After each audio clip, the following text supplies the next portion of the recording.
இந்த முத்துவேலு கருணாநிதி ஸ்டாலின் தான் தமிழ்நாட்டை ஆளுவான். திமுக கொடி மட்டும்தான் சென்னையில பறக்கணும் பறக்கும் பறக்கும், இது உறுதி.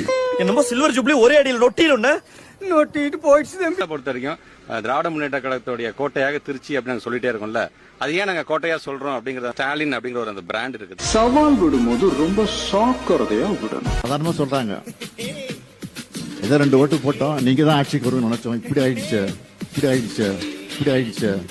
என்னங்க அது இப்படி ஆயி போச்சு? படுவாவீங்க எல்லாருமா சேர்ந்து உங்களை இந்த நிலைமை. சத்தியமா ஒப்பாரிதான், மாற்று கருத்து இல்ல, சத்தியமா ஒப்பாரிதான்.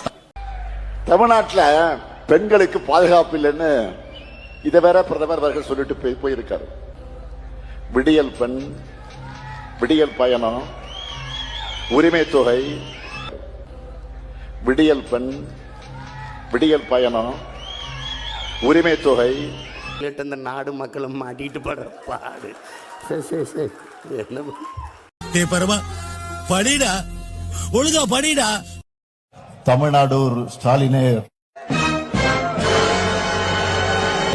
தேக்கே ஏஷி தூரே தக்கலேவோ ஆம்ரா அக்தை. நீங்க என்ன பேசினாலும் புரியாது, என்ன பேசினாலும் புரியாது, என்ன பேசினாலும் புரியாது. நீங்க என்ன பேசினாலும் what is this sir? आपनार के खेत के एशी I don't even understand. तूरे तकलेवो आमरा What is this sir? आपनार के खेत के एशी I don't even understand. तूरे तकलेवो आमरा. அவர் கோட்டு சூட்டு போடுறாருல, அத நாம கிண்டல் பண்ணிட்டோமா? நாம யாரும் அதை பத்தி எந்த விமர்சனமும் செய்யவே இல்லை. அவர் கோட்டு சூட்டு அவர் போட்டு நான் எதை கண்டு அதுக்கு ஒரு புதுசா ஒரு விளக்கம் கொடுத்திருக்கிறாரு. அவர் கருப்பு கோட்டு போட்டுக்கிறது பெரியாருடைய கொள்கையா? இதை விட ஒரு மோசமான உருட்டை யாராவது ஓட்டு சூட்டு போடுறதுல எங்களுக்கு பிரச்சனையே கிடையாது. 6 மாசம் இல்ல, 5 மாசம் இல்ல, 4 மாசம் இல்ல, 3 மாசமாவது தாங்குமா என்ற ஒரு கேள்விக்குறியோடு தான் ஆட்சி நடந்தது.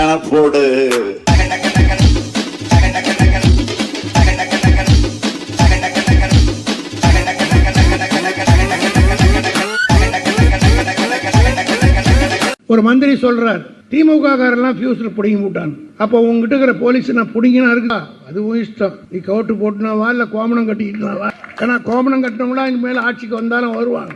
அதுக்கும் சமுதாயத்தை சார்ந்த ஒரு ஹைகோர்ட் ஜட்ஜாக இருந்தார் என்றால் அது திராவிட இயக்கம் போட்ட பிச்சை. அறிவாலய வாசல்ல பிச்சை எடுப்பதற்காக அமர்ந்து கொண்டிருக்கின்றார். நாங்கள் கலைஞரின் அடிமைகள் என்று சொல்லுவோமே, அதுபோல கலைஞரின் குடும்பத்தில் இருக்கிற அத்தனை பேருக்கும் கழகத்தின் சார்பில் உழைக்கின்ற கொத்தடிமைகளை சொன்னா கூட கவலை இல்லை, நாங்கள் அடிமைகள். திமுகன்றது ஒரு கொத்தடிமை கட்சின்னு சொல்லணும். திருச்சியில் அவர் பேசுற பேச்சை கேட்டு இன்னைக்கு தமிழ்நாட்டு மக்கள் தலையில அடிச்சுக்கிறாங்க. இவரெல்லாம் ஒரு முதலமைச்சரா தேர்ந்ததுக்கு முன்னாடி இன்னைக்கு தலையில அடிச்சு ஆரம்பிச்சுட்டாங்க. பேசுறதெல்லாம் முட்டாள்தனமா பேசுறான். அவன் அவன் அவங்க அப்பனா கேட்க வேண்டிய கேள்வியெல்லாம் இவனா கேட்கறான். அவர்களுக்கெல்லாம் இருக்கக்கூடிய ஒரே தகுதி அறிவாலய வாசல்ல அமர்ந்து பிச்சை எடுப்பது. அரசியல் ஆளுமையாக விளர்ந்து கொண்டிருக்கக்கூடிய அருமை சகோதரி பிரியா காந்தி அவர்களும் இங்கு வந்திருப்பது நமக்கெல்லாம் மகிழ்ச்சி அளிக்கிறது. குடி புகுத்தாய்வு திட்டக்கிறது, குடி புகுத்தாய்வு திட்டக்கிறது, குடி புகுத்தாய்வு திட்டக்கிறது, குடி புகுத்தாய்வு திட்டம். இருள மக்கள் வனத்துறைக்கு உட்பட்ட முந்திரி தோட்டத்துல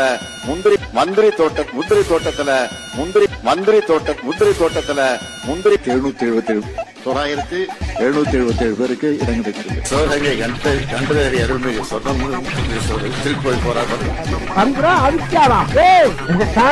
திமுக தலைவர் அடிக்கடி பேசுவார். எடப்பாடி பழனிசாமி 10 சட்டமன்ற தேர்தலில் தோல்வி கண்ட பழனிசாமி, 10 தேர்தலில் தோல்வி கண்ட பழனிசாமின்னு சொன்னார். ஆட்சி அதிகாரத்தில் இருக்கும் போது இப்ப என்னாச்சு? அவரே தோத்து போயிட்டார். பலதரப்பட்ட மக்களும் ஏண்டா இந்த ஆட்சிக்கு வாக்களிச்சோன்னு கோபமா ஆவேசமா வருந்திக்கிட்டு இருக்கிறாங்க. ஓட்டு போட்டவனு வருத்தப்படுறான், ஓட்டு போடாதவனு வருத்தம் பட்டி பார்க்கிற மாதிரி முதலமைச்சர் பேசிட்டு வந்திருக்கிறார். இருந்தாலும் அதுக்காக என்னுடைய வாழ்த்துக்கள்.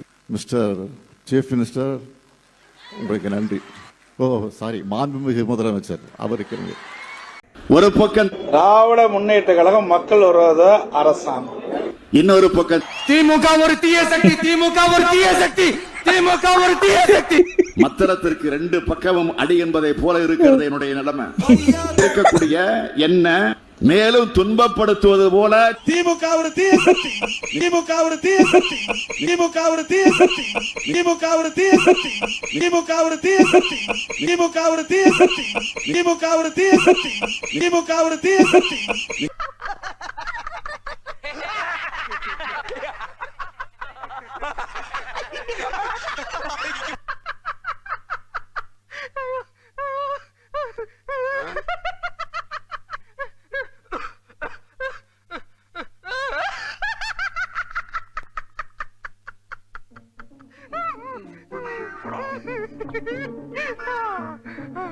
Ha ha ha!